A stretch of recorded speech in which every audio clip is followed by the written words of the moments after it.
Chapter 12. The Denial of History by the Historians. To accept myth is to reject history, and to make myths the premise in terms of which history is judged is to deny any validity to history. The presuppositions of historians are therefore of the utmost importance. Is the historian governed by myth, and if so, by what myth? His learning may be massive, his scholarship ponderous, but the net result may be futile if his governing principle is myth. Isaiah's comment on certain leaders of his age is appropriate. You are pregnant with chaff, you shall bring forth stubble. Isaiah 33:11, Smith Goodspeed version. Those who live in terms of myth are alike ones who writhed in labour but, quote, give birth only to wind, end quote. Isaiah 26:18, Smith Goodspeed. To avoid myth, a historian must disavow the cult of objective, impartial scholarship. The historian is not God. He is not beyond history. He is not transcendental. The historian views history from a time, place, and philosophical perspective, and his report is conditioned by these things.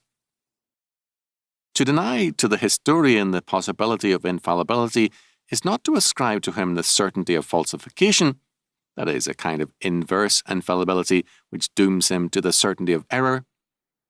The historian's report represents a perspective on history, and it is not of a limited perspective of necessity, but it can still be, within these limits, a notably true and faithful report.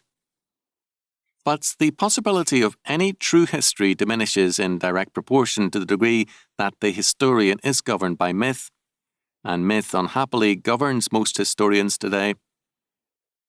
Let us examine a particular but commonplace example from a widely honoured, published and republished book by a major historian, Kenneth M. Stamp, The Peculiar Institution, Slavery in the Antebellum South. In the preface, Stamp makes a remarkable statement, and the paragraph deserves full citation. Quote, there is a strange paradox in the historian's involvement with both present and past, for his knowledge of the present is clearly a key to his understanding of the past. Today we are learning much from the natural and social sciences about the Negro's potentialities and about the basic irrelevance of race, and we are slowly discovering the roots and meanings of human behaviour. All this is of immense value to the historian when, for example, he tries to grasp the significance of the Old South's, quote, peculiar institution, end quote. I have assumed that the slaves were merely human beings, that innately Negroes are, after all, only white men with black skins, nothing more, nothing less. This gives quite a new and different meaning to the bondage of black men. It gives their story a relevance to men of all races which it never seemed to have before. End quote. By this statement, Stamp has asserted his humanism. He has also let us know that he believes himself to have a heart full of love and respect for all men.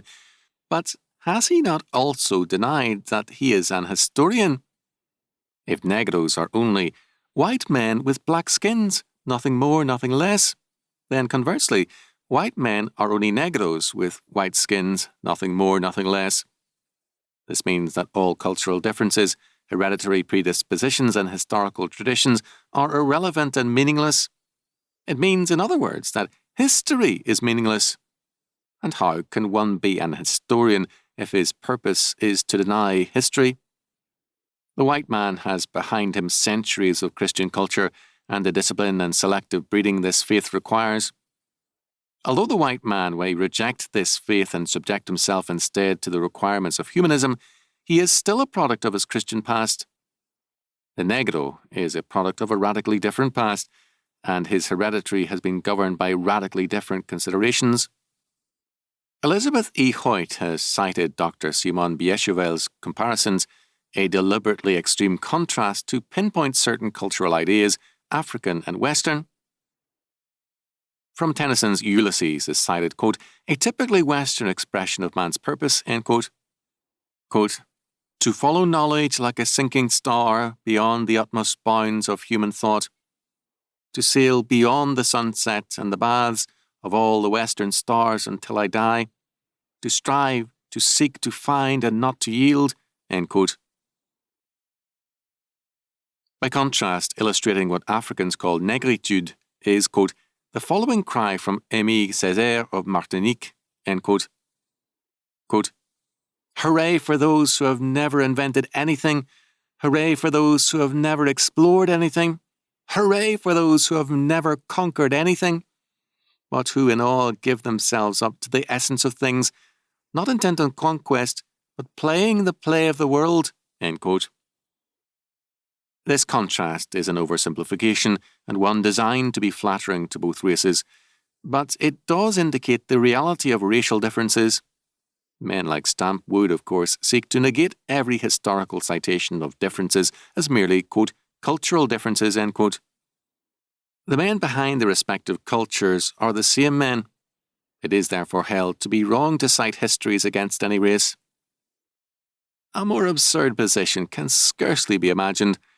If you and I have our histories abstracted from us, and our hereditaries as well, along with all our cultural conditioning and responses, we are no longer men, no longer human beings, but an abstract and theoretical concept of man. No real history of us can then be written. Stamp's negros are thus neither black men nor white men. They are an abstraction, but an abstraction to illustrate the devil in Stamp's humanistic morality play. The result is not history, it is modern everyman, a morality play that parades as history. But more than that, it is a denial of history because it regards the abstraction as real and reality as trivial and unreal. The humanistic historian has thus revived universalism on new terms. His abstractions are the realities, the universals, the true order of reality, whereas the everyday world of history represents simply the sorry accidental world of particulars and of unreality. The basic premise of such thinking is Hellenic, and Hellenism could not produce a valid historiography because it denied the validity of history. Christianity made historiography possible, and the return to abstract universals can only destroy history, even as the medieval adoption of Aristotelian philosophy destroyed both that era and its sense of history. Regrettably, Stamp is not alone. Virtually every historian today approaches history with the sorry universals of a post-Hegelian, post-Marxist era. In their political hopes and in their historiography, they seek to end history.